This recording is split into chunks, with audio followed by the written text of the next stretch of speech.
Octobre 2020. Dans une maison de banlieue londonienne, une mère découvrit quelque chose de troublant. Son fils de 4 ans, Oliver Blackwood, avait couvert les murs de sa chambre avec des symboles étranges. Pas des gribouillés d'enfants, des symboles précis, anguleux, organisés en ligne. Emma Blackwood fixa les dessins, le cœur battant. Elle ne savait pas ce que c'était, mais elle savait que son fils de 4 ans ne devrait pas être capable de les dessiner. « Oliver, qu'est-ce que c'est ?» Le petit garçon leva les yeux de son carnet de coloriage. Il avait les cheveux blonds, presque blancs, et des yeux bleu clair qui semblaient parfois trop anciens pour son visage. « Ce sont des runes, maman, les symboles de mon peuple, avant. » « Avant quoi ? Avant que les hommes du Nord viennent, avant qu'ils nous prennent, avant qu'ils me jettent à la mer. » Emma sentit un frisson glacial parcourir son dos. Avant était un mot qu'Oliver utilisait souvent. Depuis qu'il a commencé à parler, il mentionnait « avant », une autre vie, un autre temps. Au début, Emma et son mari James avaient pensé que c'était de l'imagination. Tous les enfants inventent des histoires, tous les enfants ont des amis imaginaires. Mais les histoires d'Oliver étaient différentes, cohérentes, détaillées, obsessionnelles. Et maintenant, il dessinait des symboles qu'il ne devrait pas connaître. Emma prit une photo des dessins et les envoya à sa sœur, professeure d'histoire à l'université d'Oxford. La réponse arriva 1 heure plus tard, un appel téléphonique. « Emma, où Oliver a-t-il vu ces symboles ?»« Je ne sais pas. Pourquoi ? Tu les reconnais ?»« Ce sont des runes, de l'ancien Futhark, l'alphabet runique utilisé par les Vikings et d'autres peuples germaniques entre le 2e et le 8e siècle. Certains de ces symboles ont continué à être utilisés jusqu'au 11e siècle. Tu es en train de me dire qu'Oliver dessine de l'écriture viking ? Pas exactement viking. Ces runes spécifiques, elles ressemblent plus à l'ancien Futhark anglo-saxon, utilisé en Angleterre avant et pendant l'ère viking. Comment un enfant de 4 ans peut-il savoir ça ? Emma n'avait pas de réponse. Cette nuit-là, quelque chose se produisit qui transforma l'inquiétude d'Emma en véritable terreur. Oliver prit son bain, une routine normale. James le surveillait pendant qu'Emma réparait le dîner. Soudain, des hurlements. Pas des pleurs d'enfants, des cris de panique absolue. Emma se précipita dans la baignoire. Oliver était debout dans la baignoire, tremblant violemment, les yeux écarquillés de terreur. « Sortez-moi, sortez-moi, l'eau, il y a trop d'eau, je ne peux pas respirer, les vagues, les vagues !» James essayait de le calmer, mais Oliver se débattait avec une force surprenante. « Non, non, la mer est froide, je vais me noyer. Ils m'ont jeté à l'eau, ils m'ont jeté avec les pierres attachées aux pieds. » Emma attrapa une serviette et sortit Oliver de la baignoire. Le petit garçon s'accrocha à elle, sanglotant de manière incontrôlable. « Les Vikings, les hommes du Nord, ils m'ont pris, ils ont brûlé mon village, tué mon père, pris ma sœur et moi. On était sur leur bateau. Un grand bateau avec une tête de dragon. Il respirait avec difficulté, comme s'il se noyait vraiment. Il y a eu une tempête. Le bateau penchait. Les vagues étaient énormes. J'avais peur, tellement peur. Et puis le chef viking a dit que j'étais de malchance, que les dieux étaient en colère. Alors, ils m'ont attaché des pierres aux pieds, et ils m'ont jeté par-dessus le bord. » Oliver toucha sa gorge. « J'ai essayé de nager, mais les pierres me tiraient vers le bas. L'eau était si froide, si noire. J'ai essayé de respirer, mais il n'y avait que de l'eau, dans ma bouche, dans mes poumons. Et puis, plus rien. » Le silence qui suivit était absolu. James était pâle. Emma serrait Oliver contre elle, les larmes coulant sur son visage. Leur fils de 4 ans venait de décrire sa propre noyade, avec une précision et une conviction terrifiantes. Les jours suivants, Emma observa Oliver attentivement. Elle remarqua des choses qu'elle n'avait jamais vraiment remarquées avant. Oliver refusait d'aller à la piscine, même les bains étaient difficiles. Il avait peur de l'eau, pas une peur normale d'enfant, une peur viscérale, traumatique. Il dessinait constamment, pas des voitures ou des super-héros, des bateaux, des longs bateaux avec des voiles carrées et des proues sculptées. Des hommes avec des casques à cornes, même si Emma apprendrait plus tard que les Vikings ne portaient pas vraiment de casque à cornes. Il dessinait des villages en feu, des gens qui couraient, des épées et des haches. Et toujours, il écrivait ces symboles runiques sur ses dessins, sur des bouts de papier, même avec ses doigts dans le sable du parc. Un jour, James ramena un documentaire sur les Vikings de la bibliothèque. Il voulait voir la réaction d'Oliver.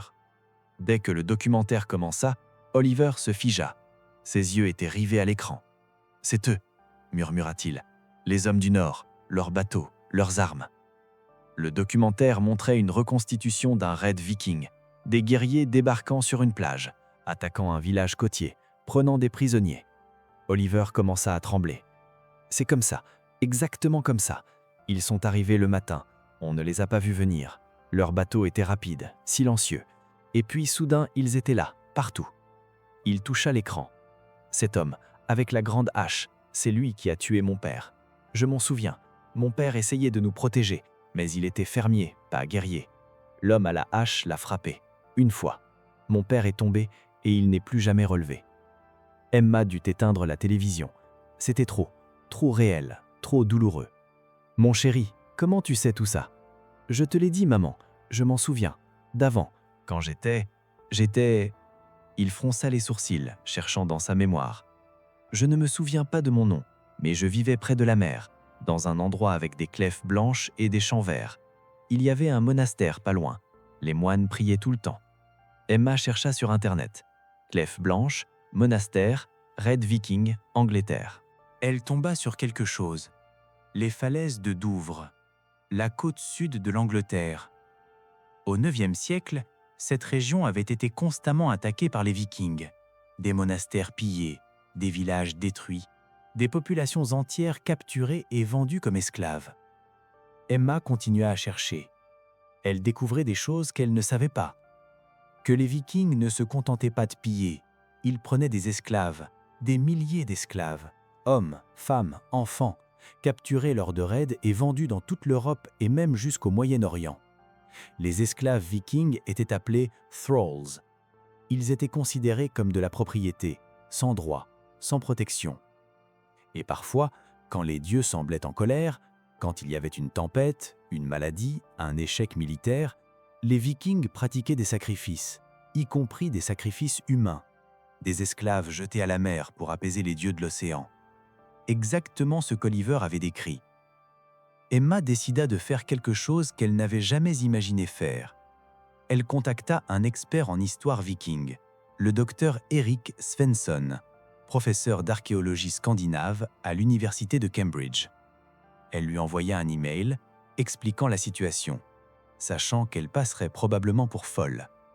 À sa grande surprise, le docteur Svensson répondit immédiatement. « Chère Madame Blackwood, votre email m'intrigue profondément. J'aimerais beaucoup rencontrer Oliver. Quand pouvez-vous venir à Cambridge ?» Novembre 2020. Le bureau du docteur Erik Svensson était rempli d'artefacts vikings. Des répliques d'armes, des fragments de bateaux, des bijoux en argent, des pierres runiques. Oliver entra dans le bureau et s'arrêta immédiatement. Ses yeux scannèrent la pièce. Il marcha droit vers quelque chose. Une petite figurine en bois. Un marteau. « Mjolnir », dit-il en prononçant le mot correctement. « Le marteau de Thor. Les Vikings le portaient pour se protéger. » Le docteur Svensson échangea un regard avec Emma. Oliver venait de prononcer un mot en vieux norrois, correctement. « Oliver, comment tu connais ce mot ?» Les Vikings sur le bateau en parlaient. Ils priaient Thor, ils priaient Odin, ils demandaient aux dieux une bonne traversée. Mais les dieux ne les ont pas écoutés. La tempête est venue quand même. Le docteur Svensson sortit quelques images. Des photos de pierres runiques, des inscriptions anciennes. « Oliver, est-ce que tu reconnais ces symboles ?» Le petit garçon regarda attentivement. Son doigt traça certaines runes. « Celle-ci, c'est Féou, ça veut dire richesse ou bétail. Celle-là, c'est Urus, la force. Et celle-là, c'est Turissas, le géant ou le danger. » Le docteur Svensson sentit sa gorge se serrer. Oliver venait de nommer correctement 3 runes du Futhark ancien et de donner leurs significations approximatives. « Comment tu sais ça ?»« Mon grand-père me l'avait appris, avant. Il connaissait les anciennes voix. Il disait que les runes étaient un cadeau d'Odin, que si tu savais les lire et les écrire, tu avais du pouvoir. » Au cours des semaines suivantes, le docteur Svensson rencontra Oliver plusieurs fois. Il testait ses connaissances, pas seulement sur les runes, sur la culture viking en général. « Oliver, comment étaient les bateaux vikings ?»« Longs, étroits, faits de bois, avec une grande voile carrée, rouge souvent ou rayée. La proue était sculptée, souvent en forme de dragon ou de serpent, pour effrayer les ennemis et les esprits de la mer. Et les hommes, comment ils s'habillaient? Tunique en laine, pantalons, bottes de cuir. Les guerriers portaient des armures de mailles, pas tous, seulement les riches, et des casques en métal, certains avec des protections pour le nez et les joues. Tout était exact. Les détails correspondaient aux découvertes archéologiques. Oliver, est-ce que tu te souviens de comment tu es arrivé sur le bateau viking? Le petit garçon devint silencieux. Ses yeux se remplirent de larmes. Ils sont venus le matin. J'étais dans les champs avec papa. On ramassait des pierres pour construire un nouveau mur. Et puis on a entendu les cris du village. Papa m'a dit de courir, de me cacher. Mais je n'ai pas couru assez vite. Qu'est-ce qui s'est passé? Un viking m'a attrapé. Il était énorme. Il avait une barbe rouge et des yeux froids. Il m'a soulevé comme si je ne pesais rien. Il m'a jeté sur son épaule. J'ai essayé de me débattre, mais j'étais trop petit, trop faible. Oliver essuyait ses larmes. Il m'a amené au bateau. Il y avait déjà d'autres prisonniers.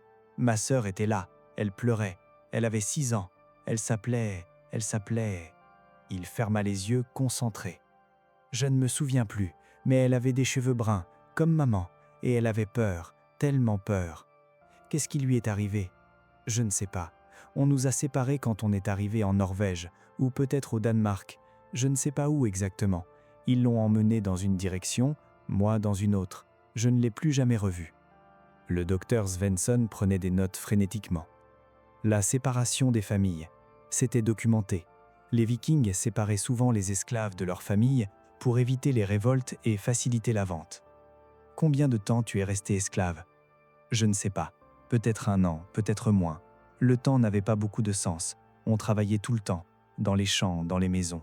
On nous donnait juste assez de nourriture pour survivre.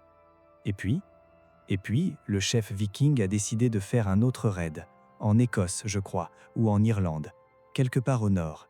Il nous a pris avec lui, les esclaves, pour ramer, pour porter les choses, pour être vendus si on trouvait un bon prix. Oliver regarda par la fenêtre, perdu dans ses souvenirs. Mais il y a eu une tempête, une grosse tempête. Le ciel est devenu noir, les vagues étaient hautes comme des montagnes, le bateau penchait dans tous les sens, les Vikings priaient, criaient, juraient. Et c'est là qu'ils t'ont jeté à la mer? Oliver hocha la tête. Le chef a dit que j'étais de malchance, que j'avais apporté la colère des dieux. Il a ordonné qu'on me jette par-dessus bord, un sacrifice pour Njord, le dieu de la mer. Tu te souviens de la fin? Oui, ils m'ont attaché des pierres aux chevilles, 2 grosses pierres, attachées avec des cordes. Et puis, ils m'ont soulevé. Je me suis débattu, j'ai crié, j'ai supplié, mais ils ne m'ont pas écouté. Et puis, ils m'ont jeté. Oliver ferma les yeux. La chute. L'eau froide, si froide que ça faisait mal. J'ai essayé de remonter, mais les pierres me tiraient vers le bas. L'eau est entrée dans ma bouche, dans mes poumons. J'ai essayé de respirer, mais je ne pouvais pas. Tout devenait noir, j'avais mal partout. Et puis, plus rien. Le silence était absolu. Emma pleurait doucement.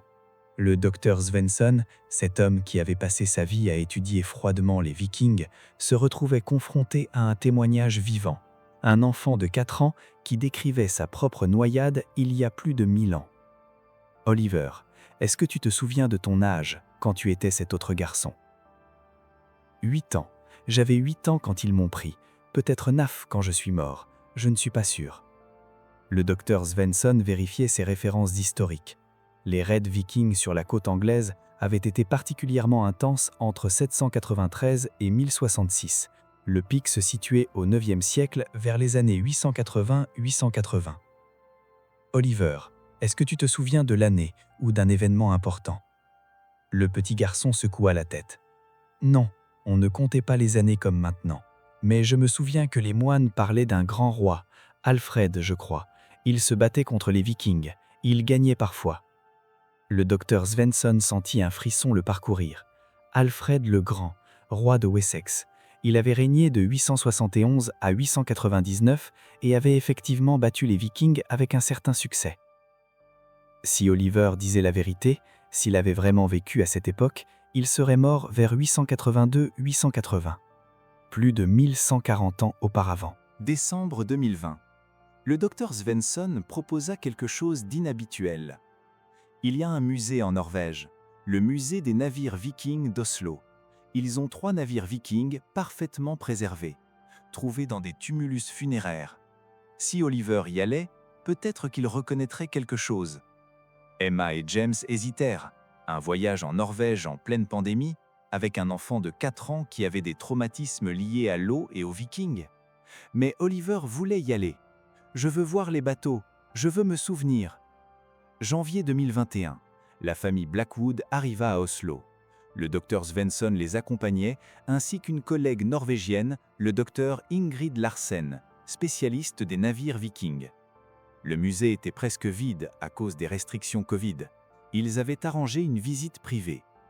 Dès qu'Oliver entra dans le hall principal et vit le premier navire, le navire d'Osberg, un magnifique drakkar du 9e siècle, il s'arrêta net. « C'est comme ça, exactement comme ça !»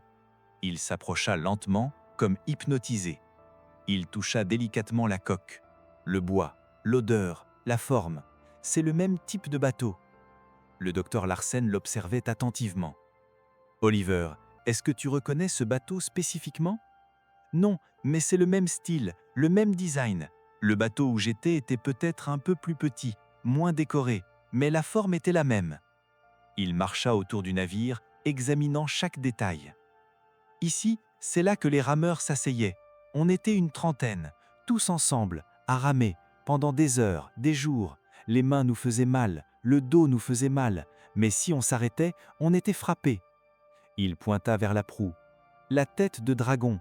Toutes les têtes étaient différentes. Celle de notre bateau était un serpent, avec la gueule ouverte, les dents pointues, censé effrayer les esprits. » Le docteur Svensson prenait des notes. Chaque détail correspondait aux connaissances historiques. Ils passèrent à un autre navire, le navire de Gokstad, plus grand, plus impressionnant. Oliver s'arrêta devant et son visage devint pâle. « Ici, quelque part ici. »« Quoi ? C'est d'un bateau comme celui-ci qu'ils m'ont jouté. Je reconnais la hauteur du bord, la forme. C'est de là que je suis tombé. » Il toucha le flanc du navire à un endroit spécifique. « Ils m'ont tenu ici, mes pieds pendaient dans le vide. Le chef a dit une prière, à Njord, et puis ils m'ont lâché. » Oliver commença à trembler. Emma voulut intervenir, mais le docteur Larsen l'arrêta doucement. « Laissez-le, il a besoin de se souvenir, de laisser sortir. » Oliver s'assit par terre, les yeux fixés sur le navire. « J'ai eu si peur, je ne voulais pas mourir, je voulais revoir ma famille, ma mère, mon père, ma sœur, mais je ne les ai plus jamais revus. » Il pleura, pas comme un enfant de 4 ans, mais comme quelqu'un qui porte un deuil de 1000 ans. Le docteur Larsen s'agenouilla à côté de lui. « Oliver, je suis désolé, désolé pour ce qui t'est arrivé, désolé que mon peuple t'ait fait ça. » Oliver la regarda avec ses yeux bleu clair. « Ce n'était pas toi, c'était il y a très longtemps, et maintenant, je suis revenu. Je ne sais pas pourquoi, mais je suis revenu. » Dans les jours suivants, ils visitèrent d'autres sites vikings en Norvège, des tumulus funéraires, des pierres runiques, des reconstitutions de villages. À chaque endroit, Oliver reconnaissait des choses, nommait des objets, expliquait des usages. « Cette pierre de moelle, c'est pour mondre le grain. Les esclaves faisaient ça, c'était mon travail parfois. Ce marteau, c'est pour forger le fer. Les vikings étaient bons forgerons, ils fabriquaient des épées fortes. Ce bijou, c'est une fibule, pour tenir la cape fermée. Les femmes riches en portaient. » Le docteur Svensson documentait tout, filmait, photographiait, construisait un dossier complet. Un jour, ils visitèrent un site où des archéologues norvégiens fouillaient un ancien cimetière viking. Les docteurs Larsen connaissaient l'équipe. Elle demanda s'ils pouvaient observer. Les archéologues avaient trouvé quelque chose ce jour-là. Une petite tombe, pas riche, pas décorée, juste une simple fosse avec quelques os. « C'est inhabituel, » expliqua l'un des archéologues. « C'est la tombe d'un enfant, environ 8 à 10 ans, mais il n'a pas été enterré avec les honneurs habituels. Pas d'objets funéraires, pas de bijoux, juste jeté là. »« Un esclave ?» demanda le docteur Larsen. « Probablement. Les esclaves n'avaient pas droit à des funérailles proprement dites. » Oliver s'approcha de la tombe. Il regarda les os pendant un long moment. « C'était comme moi, un enfant pris, utilisé, jeté. Il toucha doucement la terre à côté de la tombe. « Je suis désolé que tu sois mort seul, que personne n'ait pleuré pour toi, mais je pleure maintenant, pour toi, pour tous les enfants comme nous. » Les archéologues ne comprenaient pas vraiment ce qui se passait, mais ils étaient touchés par la sincérité d'Oliver. Mars 2021. De retour en Angleterre, quelque chose d'extraordinaire se produisit. Oliver commença à écrire, pas en anglais, en runes, des phrases entières, des messages, des histoires. Emma et James ne pouvaient pas les lire, mais le docteur Svensson pouvait. Il traduisait les écrits d'Oliver. C'était du vieux norrois. Grammaticalement imparfait, bien sûr, avec des erreurs, mais reconnaissable, compréhensible. Je me souviens du froid, de la faim, de la peur. Les hommes du Nord étaient cruels, mais certains étaient aussi honorables. Ils respectaient le courage. Ma sœur avait les yeux de notre mère. Je prie qu'elle ait survécu, qu'elle ait eu une vie, qu'elle ait été heureuse. Un jour, Oliver écrivit quelque chose de différent. Le docteur Svensson le lut et sentit sa gorge se serrer. Mon nom était Elfric, fils d'Athelheid, du village de Whitecliff. Je suis mort dans la mer froide, mais je ne suis pas oublié. Je suis revenu. Le docteur Svensson chercha dans les archives historiques. Il y avait effectivement eu un village appelé Whitecliff, sur la côte de Kent. Il avait été détruit lors d'un raid viking au IXe siècle. Les archives monastiques mentionnaient que nombreux furent tués et encore plus furent emmenés en esclavage. Il n'y avait aucune liste de noms. Les paysans ordinaires n'étaient pas enregistrés. Aelfric, fils d'Athelred, n'apparaissait dans aucun document. Mais il avait existé, il avait vécu.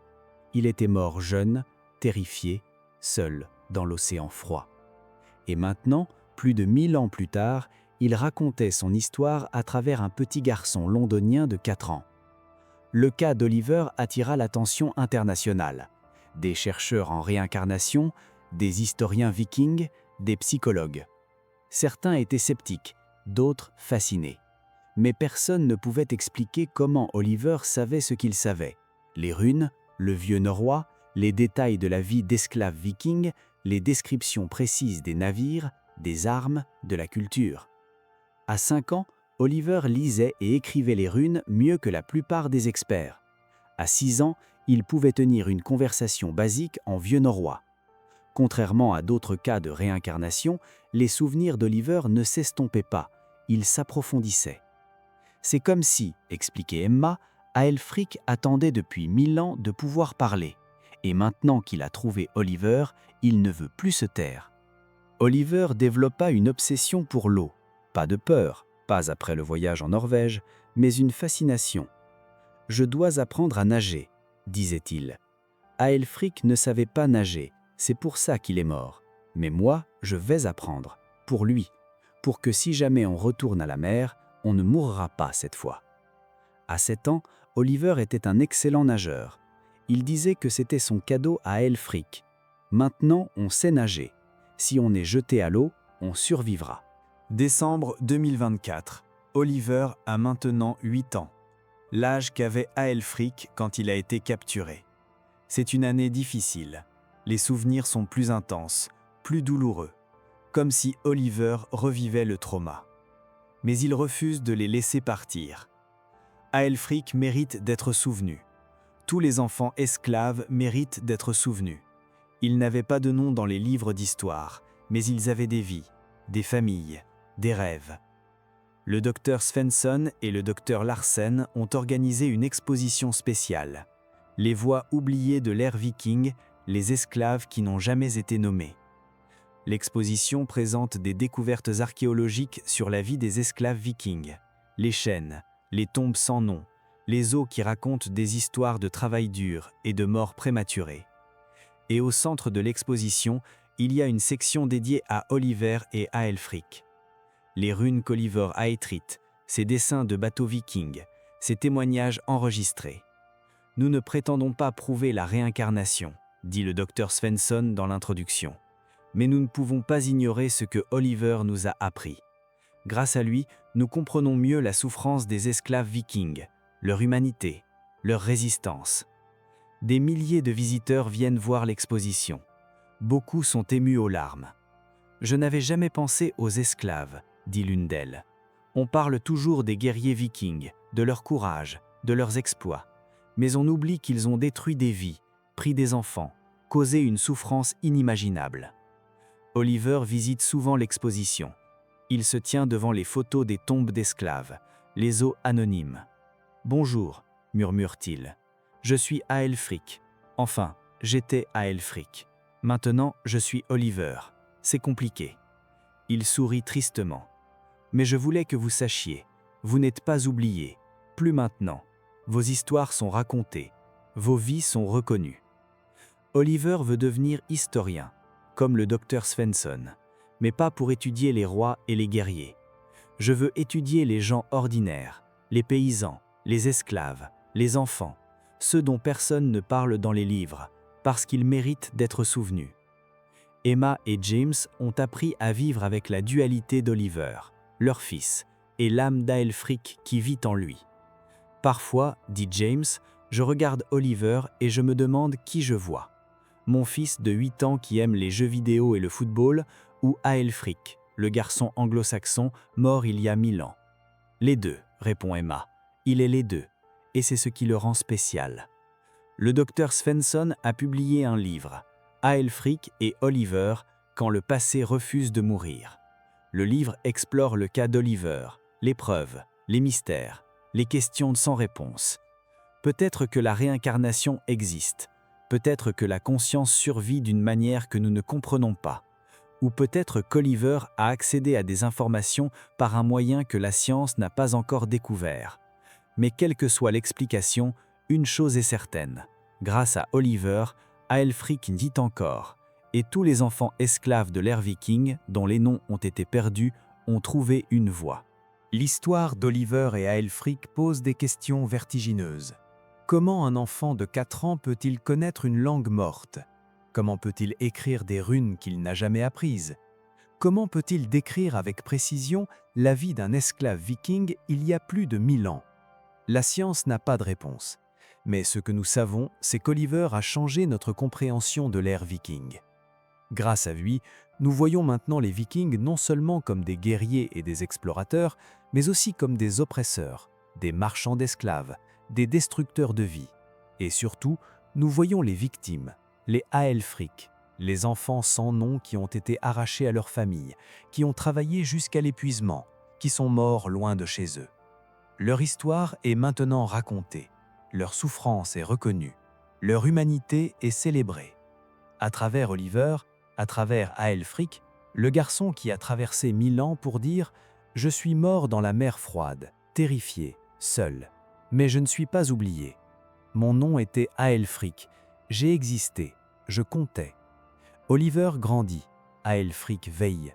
2 âmes, une mémoire, un pont entre les mondes, pour que nous n'oublions jamais que derrière chaque grande histoire historique, il y a des milliers de petites histoires, des enfants, des familles, des vies ordinaires détruites par la violence. Aelfric, fils d'Athelred du village de Whitecliff, mort en 872 à l'âge de 9 ans, jeté dans l'océan comme un sacrifice aux dieux, mais revenu en 2016 dans le corps d'Oliver Blackwood pour raconter ce qui s'est vraiment passé, pour donner une voix aux sans-voix, pour s'assurer que plus jamais les victimes ne seront oubliées. Les Vikings naviguaient sur les mers, conquéraient des terres, écrivaient leurs exploits dans les sagas, mais ils laissaient derrière eux des milliers de Aelfric, des enfants perdus dans les vagues. Oliver nage maintenant, fort, confiant, sans peur, pour Aelfric, pour tous les enfants qui n'ont jamais appris à nager, qui sont morts dans l'eau. Je nage pour eux. Et peut-être que c'est ça la vraie raison. Peut-être que Aelfric est revenu non pas pour raconter son histoire, mais pour vivre la vie qu'on lui avait volée. Une vie de liberté, d'éducation, d'eau maîtrisée, pas crainte. Oliver grandit, Aelfric guérit. 2 âmes, une rédemption. Les runes ne mentent pas, les vagues se souviennent, et Aelfric, enfin, est rentré chez lui.